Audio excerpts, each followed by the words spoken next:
오늘도 우리의 삶을 주관하시며 기도의 자리로 이끄신 아버지 하나님, 우리가 사는 것이 하나님께서 공급하시는 생계에 의해서 살고 있는데, 오늘도 그 하나님의 그 사랑, 그 은혜 경험하기 위하여 새벽을 깨웁니다.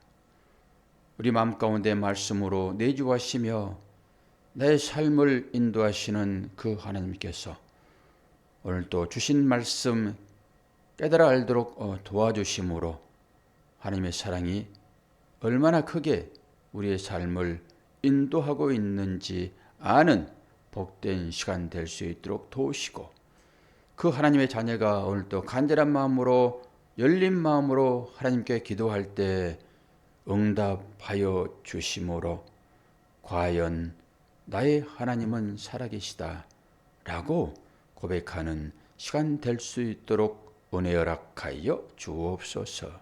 감사드리며 예수 그리스도의 이름으로 기도하옵나이다. 아멘. 하나님 말씀 시편 119편 89절에서 96절 됩니다.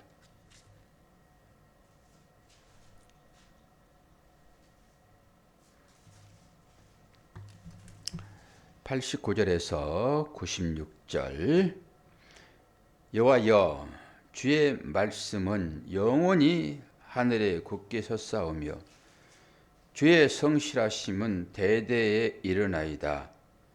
주께서 땅을 세우셨으므로 땅이 항상 있사오니 천지가 주의 규율에 들대로 오늘까지 있음은 만물이 주의 종이 된 까닭이니이다. 주의 법이 나의 즐거움이 되지 아니하였더라면 내가 내 고난 중에 멸망하였으리라. 내가 주의 법도들을 영원히 잊지 아니하오니 주께서 이것들 때문에 나를 살게 하심이니이다. 나는 주의 것이오니 나를 구원하소서. 내가 주의 법도들만을 찾았나이다. 악인들이 나를 멸하려고 엿보나 나는 주의 증거들만을 생각하겠나이다. 내가 보니 모든 완전한 것이 다 끝이 있어도 주의 계명들은 심히 넓으니이다. 96절. 넓으니이다. 아멘. 이렇게 운을 띄어야지 되죠. 끝을 딱 이렇게 음률에 맞춰가지고. 그래야 권사님이 아멘 나오지. 가끔 잊어버리기도 하더라고요. 끝을 딱 맞춰도 가끔 안 해요. 할 수 없죠. 오늘은 제목 자체가 이제 말씀의 영원하심이니까 하나님 말씀이 우리 삶 가운데 영원하시다. 이제 우리가 그 가운데로 들어갈 거잖아요. 이 땅에서의 삶은 한계적이죠. 영원하지 않지요. 그러니까 우리는 영원하지 않는 것에 너무 목을 맬 필요는 없어요. 그거 다 사라질 것들이잖아요. 영원한 것에 우리의 온 마음을 써야 됩니다. 한시적으로 주어지는 어떤 것에 대해서는 우리가 잠시 그거 누릴 따름인 것이고 거기에 우리 온 마음을 써버려서 인생을 허비하면 안 되죠. 영원한 것에 초점을 둬야 되는데 영원한 것은 뭐라고요? 하나님의 말씀뿐이다. 말씀 자체가 하나님이시잖아요. 그 말씀이 우리 안에 하나님의 영으로 와 계시고요. 그래서 그 영 때문에 우리가 영원히 사는 것이죠. 오늘은 이제 12번째 글자, 이걸 30 이래 얘기했어요. 1부터 10까지는 하나씩 올라가고 10에서 100까지는 10씩 올라가고 100에서 400까지는 100씩 올라가요. 이렇게 모둠으로 됐어요. 모둠으로. 이제 그렇게 보시면 돼요. 그래서 오늘은 30이라고 하는, 우리가 이제 씨를 뿌려서 열매를 맺는데 좋은 밭은 어떻게 결실한다고요? 30배, 60배, 100배 결실이라고요. 예, 그때 이 30입니다, 이게. 이걸 우리는 다 이제 마가복음을 공부하면서 다 배웠지요. 왜 어떤 의미인지. 오늘 거의 30이에요, 이게. 이게 30. 이걸 이제 풀면 돼요. 30은 라메드라고 하는데요. 이 글씨는 히브리어 알파벳 22글자 가운데 있어요. 12번째니까 가운데. 그리고 글씨가 제일 커요. 위로 이렇게 짝대기 하나 올라가 있고 밑에 이제 이렇게 C 커브 같이 이렇게 구분 손같이 돼 있고 밑으로 또 내려와요. 이렇게 해서 이렇게 비틀어졌다고요. 그럼 이게 어떤 모양이에요? 그 양측이 목자들이 갖고 있는 그 지팡이 모양이에요. 모세가 갖고 있는 이렇게 손잡이 달려 있고 노인들이 갖고 다니잖아요. 그거 손잡이 달려 있고 이렇게 해서 이렇게 일자로 이 모양입니다. 이게. 이거는 양들이 이제 어디에 웅덩이에 빠졌을 때 이게 목을 걸어 가지고 다리를 걸어서 올리는 이런 거라고요. 그러니까 지팡이 이런 의미가 있고요. 막대기라는 의미도 있어요. 막대기. 그리고 또 교육, 이제 훈련하다, 훈련받다 이런 의미잖아요. 그러니까 항상 원어는 훈련받는, 훈련하는 그럴 때 다 같이 쓴다고요. 이게. 당연히 막대기로 뭐 해요? 훈계하고 훈련하고 하죠. 그런 의미가 있어요. 하나님께서 이 라메드의 이 말씀으로 우리를 훈련하여요. 훈련. 이 진리의 말씀으로 훈련받는 것입니다. 진리의 말씀으로. 뭐 다른 걸로 훈련받을 필요 뭐 있어요? 진리의 말씀으로 훈련받는 것이지. 그리고 이 단어가 어디에 쓰냐 그러면은 시편 말씀에 나오잖아요. 시편 23편 말씀이죠. 내가 음침한 골짜기로 다닐지라도 해를 두르지 않는 것은 주께서 나와 함께 하심이라. 그리고 나서 주의 지팡이와 막대기가 나를 안위하시나이다 그러잖아요. 그때 똑같은 단어를 쓰지 않지만 뜻은 같아요. 이 지팡이, 이 막대기, 라메드가 하나님께 붙잡힘 받은 어떤 것이라고요. 그렇게 보시면 돼요. 라메드가 너무너무 중요해요. 중심에 있고, 그리고 크고, 그래서 우리의 마음을 중심이라 그러잖아요. 하나님은 중심을 보신다 그러시잖아요. 그때 쓰는 단어가 이 단어입니다. 이게 마음, 레부라는 단어를 써요.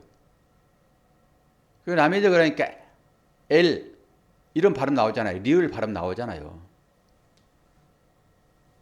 그래서 우리의 마음을 얘기할 때 이 단어를 써요. 중심, 하나님 중심을 보신다. 근데 제가 이제 중심을 보신다 했을 때 어떻게 풀어드렸습니까? 율법을 통해서 그 안에 감춰져 있는 예수 그리스도를 보는 것. 하나님께서 우리 내부를 뭘 들여다보시나요? 우리 내부를. 우리는 그런 말씀들조차 깊이 있게 따져보면은 저는 제가 해석한 게 제일 정확하다고 일단 느껴요. 뭐 이런 해석은 사람들이 뭐 안 하니까. 이 말씀을 통해서 그 말씀 속 중심, 레부. 그 중심이 뭐냐? 말씀이 품고 있는, 겉으로 포장되어 있는 이 말씀은, 율법은 포장지라고 보면 되고, 이제 그 안에 들어있는 것이 뭐냐? 선물을 받았는데 그 선물 안에 감춰 있는 것이 무엇이냐? 이게 보호하잖아요. 밭 속에 감춰져 있는 진주가 뭐냐? 라고 할 때 그 진주는 누구라고요? 권사님 무조건 예수 그리스도만 얘기하면 되죠. 뭐 누구라고 물어보는데 거기서 뭐 김영란 그럴 거예요? 말씀 속에 감춰 있는 것이 김영란이에요? 말씀 속에 감춰 있는 것이 누구라고요? 예수 그리스도. 그러니까 이 선물이라고 하는 이 선물, 율법이라고 하는 거 우리에게 탁 던져줬어요. 선물로. 그럼 우리는 그 선물을 붙잡고 막 돌아다니는 것이 아니라 그 선물 안에, 율법 안에 뭐가 들어있냐. 그랬을 때 그 안에 누가 들어있다고요? 예수 그리스도. 이게 중심이라고요. 아주 불현듯 깨닫게 되는 내용이었었어요. 옛날에 성경 공부를 하면서. 오늘 그거예요, 그거. 그리고 89절을 한번 볼까요? 89절을 보면은 무슨 말씀이 나와 있습니까?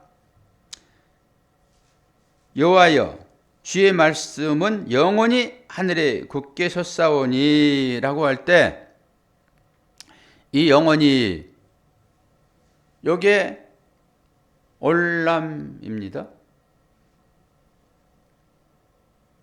긴 시간, 고대, 옛날, 과거 이런 건데요. 절 119편, 89절, 90절, 91절, 92절 시작할 때마다 맨 앞에 뭐가 쓰인다고요? 이 단어가 쓰인단 말이에요. 레브라는 단어가. 오늘은 제가 그거 전부 확인했어요. 한글로 쓰여진 그 사전을 보면은 몰라요. 그 단어가 왜 맨 앞에 오는지는 몰라요. 중간에 오기 때문에. 한글과 뭐 영어나 이런 건 좀 다르잖아요. 문법 자체가. 그런데 원어 성경을 전체적으로 히브리어로 쓴 성경을 보게 되면 전부 다 시작할 때 글씨가 맨 앞에 이게 옵니다. 이게. 오늘 제가 처음 이거 이제 봤네요. 그런 식으로. 난 중간중간 단어가 섞여 있는 줄 알았더니 그러지 않아요. 전부 우리가 제일 첫 번째 시편 1편 119편 1절 시작할 때 단어가 그 알렙이라는 단어가 그렇게 시작됩니다. 전부 다 그렇게. 그러니까 절 하나하나가 전부 이 단어로 시작되고 있어요. 문법상 달라서 그걸 잘 못 봤는데 전부 그렇게 시작이 되죠. 그러면서 또 하나 확실하게 이제 그걸 오늘 제가 공부를 하면서 알았고, 오늘 전체적인 이 말씀은 뭐예요? 말씀의 영원하심이라니까요. 그러니까 달리 뭐 알아볼 필요는 없죠. 달리 쭉 읽어보면은 좋은 말씀만 쭉 들어있잖아요. 그러니까 우리가 이제 고난 가운데 있을지라도 어때요? 하나님께서 진리로 내 안에 말씀으로 들어오셔서 나의 삶을 인도하신다라고 하는 이것 때문에 온갖 고난이 찾아와도 다 이길 수 있다고요. 그래서 말씀의 신실하심이고 말씀의 영원하심입니다. 이게. 세상의 어떤 것이라도 우리를 하나님의 사랑에서 끊을 수 없잖아요. 그것처럼이에요. 세상은 우리를 계속 유혹하지요. 유혹의 길로 우리를 인도해서 하나님 곁을 떠나도록 하잖아요. 그것이 에덴 동산에서부터 시작되잖아요. 근데 지금은 이제 하나님의 말씀이 우리 안에 들어와 계세요. 그러니까 끊어질 수 없다고요. 이게 하나님의 신실하심이고 하나님의 영원하심입니다. 말씀의 영원하심. 견고합니다. 흔들리지 않습니다.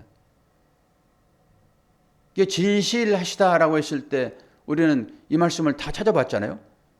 진리, 진실 이러면서 진실이 뭐라고 그랬어요? 그것은 스스로 약속을 품고 있는 것이라고요. 진실하다라고 했을 때 약속을 품고 있다고요. 그러니 그 하나님의 말씀이 지금 내 안에 들어오셨잖아요. 내가 품고 있는 거잖아요. 하나님의 말씀을. 그래서 우리는 어떤 환경 가운데 있을지라도 하나님 나라에서 제명되지 않아요. 그래서 이길 수 있어요. 이 험난한 이 세상을 뭘로 이기실 거냐고요. 뭘로. 하나님 말씀 외에는 이길 방법이 없어요. 제가 아내를 이제 출근을 시키면서 이제 출근을 시키면서 듣는 것이 아니라 퇴근하면서 퇴근하면서 여기 극동방송을 듣는데 극동방송에는 오직 복음방송이잖아요. 전도방송이에요. 요즘에는 방학이라는 주제를 가지고 계속 얘기를 하더라고요. 방학이라는 주제를 가지고. 나는 방학했어요 라고 하는 사람들이 문자를 주면은 거기로 전화를 해요. 거기로. 어떤 사람이 20년 방학했어요. 어떤 사람은 30년 방학했어요. 어떤 사람은 5년 방학했어요. 이런 사람을 찾아가지고 직접 본인이 문자를 보내기도 하고 주위의 사람들이 그 사람을 옆에 앉혀놓고 문자 보내가지고 문자를 보내면 즉시로 전화가 이제 오는 그런 체계로 하고 있다고요. 그런데 수많은 사람들이 보내는데 그 당첨되는 것도 좀 신기하기는 해요. 그러면서 어떤 연유로 교회를 나가지 않았습니까? 그러면서 이제 다시 한번 교회를 다니도록 합시다 라고 하면서 영접 기도도 하고 그렇게 하거든요. 그렇게 왜 그 사람들이 마음을 바꿀까요? 옛날에 교회 다녔던 사람들이잖아요. 그러니까 방학했다 얘기를 하는 것이니까. 그 말씀이 안에 있기 때문에 그래요. 그 말씀은 절대 하나님의 자녀 안에 들어가서 역사하실 때 잠시 시간은 있을 수 있어요. 시간은 방학이라는 의미를 가지고. 그러나 버리지 않으신다고요. 그 안에서 역동적으로 역사하시니까 그들의 마음이 열리는 거예요. 그래서 스스로 할 수 없으니까 방송을 통해 가지고 그 기회를 통해서 교회를 나가고 그러면서 사람들이 막 난리들이에요. 막 문자로 이제 이렇게 막 또 보내나 봐. 그러면서 감격합니다. 막 저도 그 내용을 들으면 막 눈물 나고 막 그러거든요. 그 방송을 들으면은. 그리고 기도할 때 본인도 막 흐느끼고 감동이에요. 왜 그럴까요? 오늘 이 내용입니다. 하나님 말씀의 영원함이에요. 우리 안에 들어와 계셔서 나와 함께 하시는 하나님. 그래서 스스로 이 약속 언약을 품고 있는 것이 진실하다 이러는 거예요. 그래서 하나님은 친실하세요. 우리 안에 들어오신다고요. 이제 그러면서 제가 숫자를 가지고 이제 지금 공부를 하고 있는 거잖아요. 숫자. 오늘 1시 반에 일어나 가지고 지금까지 잠을 자지 않고 공부하다 왔는데 이 숫자가 오늘 김재희 집사님 나오셨죠? 김 집사님이 저기 간판이 153 서비스잖아요. 153 서비스. 그 머나미에도 153이 뭘까요, 권사님? 153. 잃어버렸어요? 153이 물고기죠, 그게. 베드로가 그물 던져가지고 잡아 끌어올렸더니 물고기가 몇 마리 나왔어요? 153 나왔잖아요. 그 모나미가 망하기 직전에 우리가 제일 볼펜, 이제 싸구려 볼펜, 그 하얀 거, 까만 거, 그거. 거기다 153이 쓰여 있어요. 그것도 가격을 올리지 않는데요. 그것 때문에 모나미가 회생했거든요. 153 물고기잖아요. 물고기도 여러 뜻이 있는데, 저한테는 이게 참 여러 가지 뜻을 얘기를 했어도 합당하지 않았는데,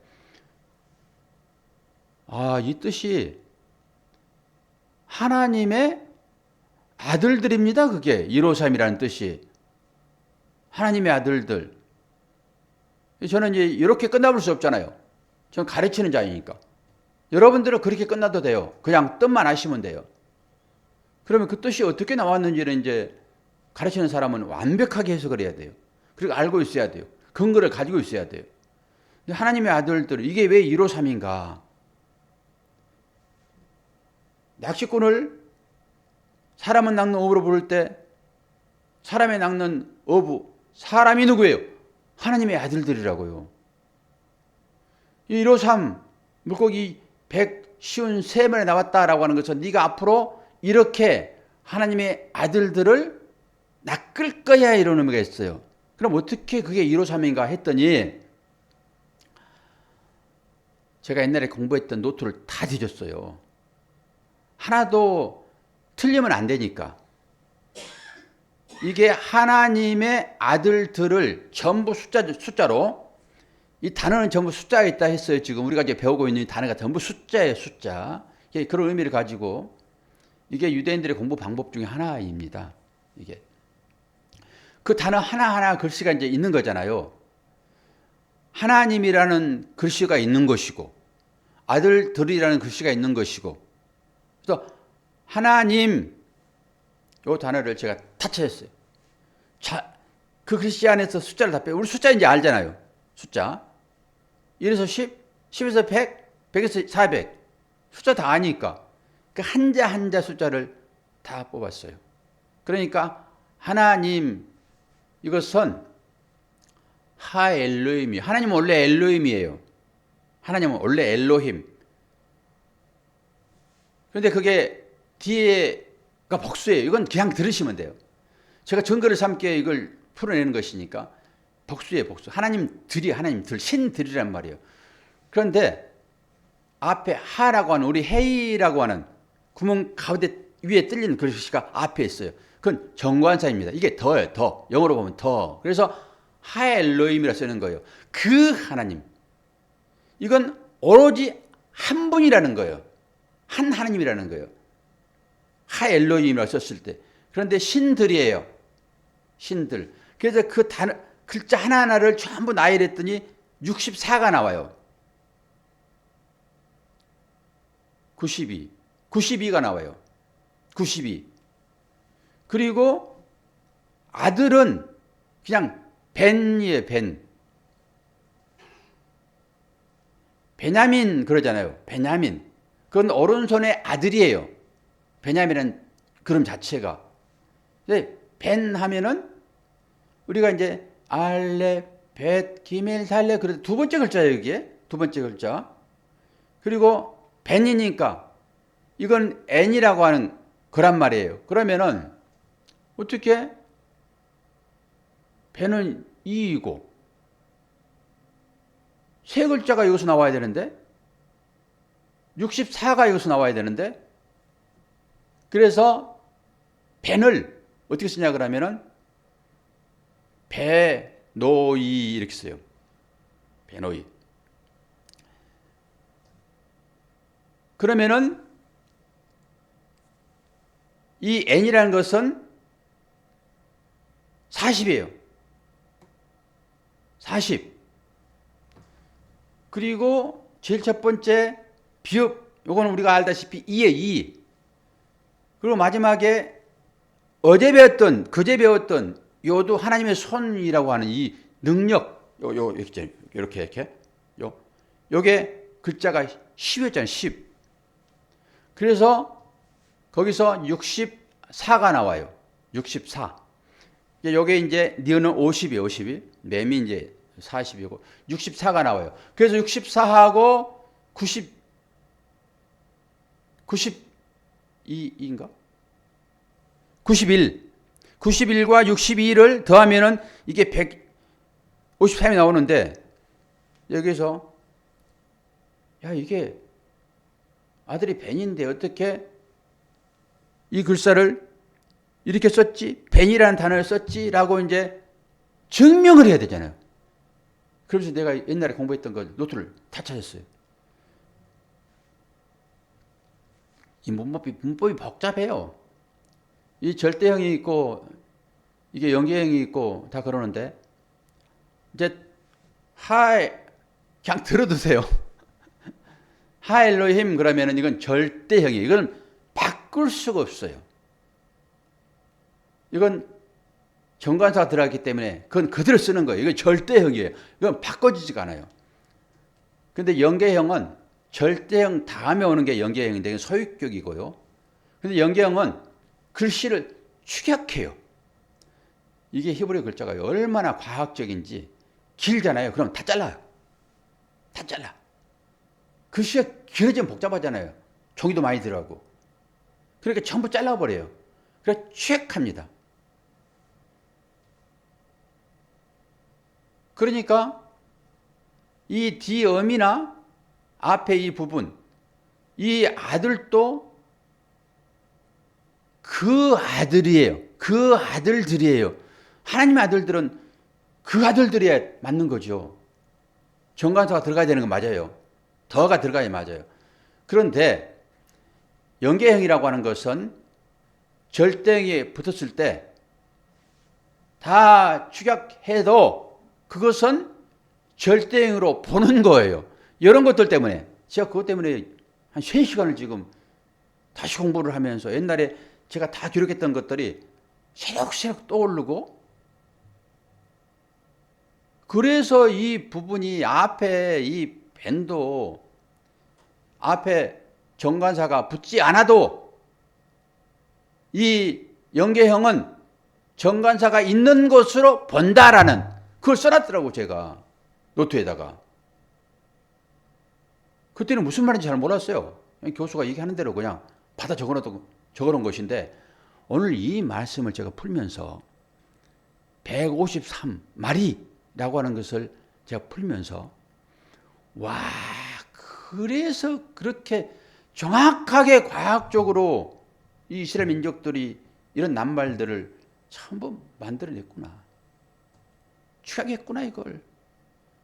아들도 그 아들들이에요, 그 아들들. 그러니까 그대로 그냥 절대형으로 써버리게 되면은 이 153이 나오질 않아요, 숫자 자체가. 그것이 하나하나의 숫자들이 있기 때문에. 그런데 그런 속에 그 문법상의 그 의미가 오늘 제가 공부를 하면서 아주 새롭게 깨달아지는 하나의 내용.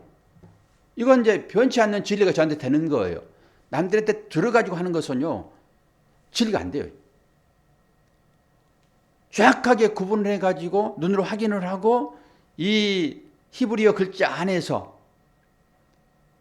이것을 풀어냈더니 153이라는 숫자가 나왔고, 이 153이라는 숫자는 이 단어들에서 나오는 것이다. 뭐라고요? 하나님의 아들들이라고요. 우리가 지금 숫자를 가지고 얘기하고 있잖아요. 지금 숫자를 가지고. 이 시편 119편이 히브리어 22자를 가지고 얘기를 하고 있으니까 그 12자마다 고유의 숫자가 있다고요. 이렇게 한 3시간 반을 공부를 하고 났더니 또 기분이 흡족하게 올라오죠. 이건 정확하고, 뭐 이것들 가지고도 야 무슨 그 히브리 낱말에 숫자를 매겨가지고 그렇게 또 풀어내냐, 이런 엉뚱한 사람도 있기는 있지만은 이게 유대인들의 공부 방법이에요. 까발라 소드라고 하는 전통적인 유대인의 공부 방법입니다, 이게. 그 사람들은 이렇게 이제 공부를 해요. 제가 얘기했잖아요. 그렇게 공부하다 보니까 어디까지 가버리더라? 전본문까지 가버리더라. 그게 전본문까지. 그게.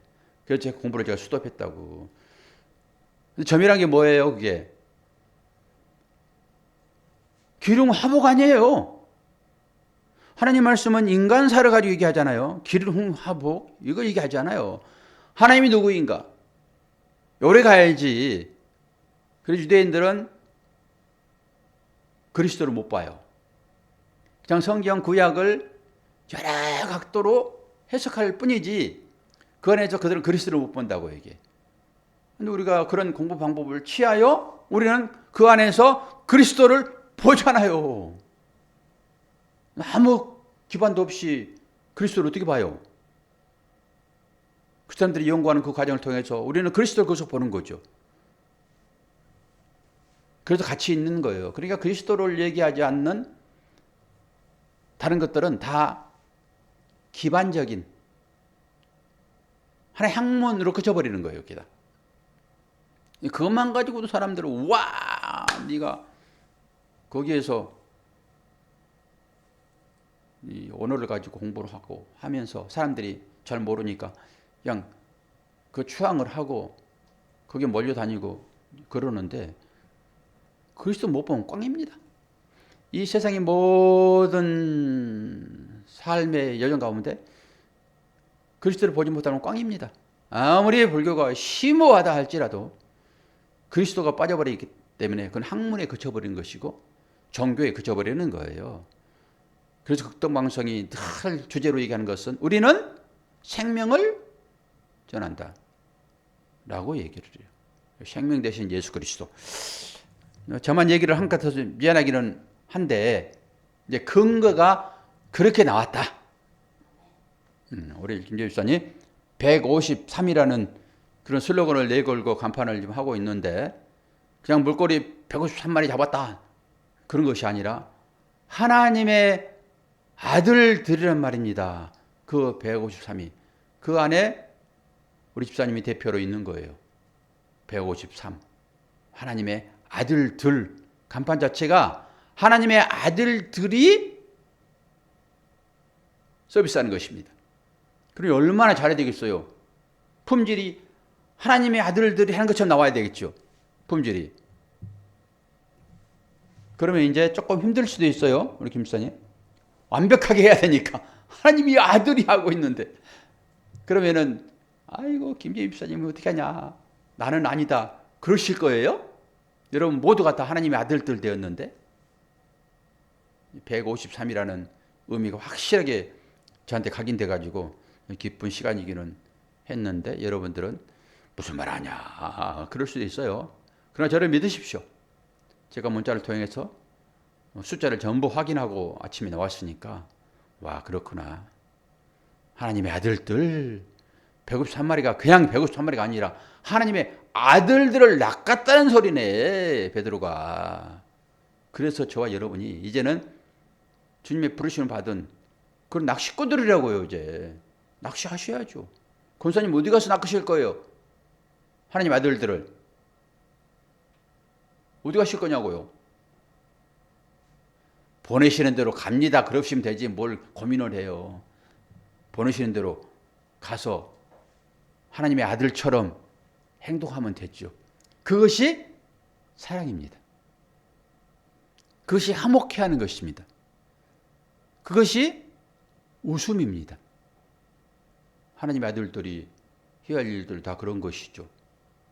자기도 기쁘고 남도 기쁘게 하는. 날씨가 어제보다는 조금 풀어졌어요. 2도 차인데 사람이 이렇게 간사해요. 조금 차이 가지고 기분 좋고 나쁘고 하는데 그 경계선에서 기분 좋은 쪽으로 가십시다. 기분 좋은 쪽으로. 조금 차이밖에 안 나요. 그게 일 왔다 갔다 하잖아요. 일이 왔다 갔다. 영상이 되고 영화가 되고 얼기도 하고 풀어지기도 하고 일 차이. 여러분의 삶을 잘 컨트롤 하셔서 어떤 환경 가운데 있을지라도 영상으로 올라가는 삶이 되어지길 축원합니다. 자, 기도하겠습니다. 아버지 하나님, 오늘도 우리 중에 하나님의 영원하심이 곧 말씀이라는 말씀으로 함께 했습니다. 힘들고 어려운 환경 가운데서도 이 시편 기자가 이길 수 있는 유일한 것은 내 안에 말씀으로 찾아오셔서 나의 삶을 주관하시는 하나님이 계시기에 오늘도 우리들은 새벽을 깨우며 그 하나님을 의지하며 오늘도 하루를 살아내기 위하여 기도합니다. 기도할 때 응답하여 주시고 응답하실 때 우리의 마음 가운데 평안이 깃들도록 은혜 허락하여 주옵소서. 감사드리며 예수 그리스도의 이름으로 기도하옵나이다. 아멘.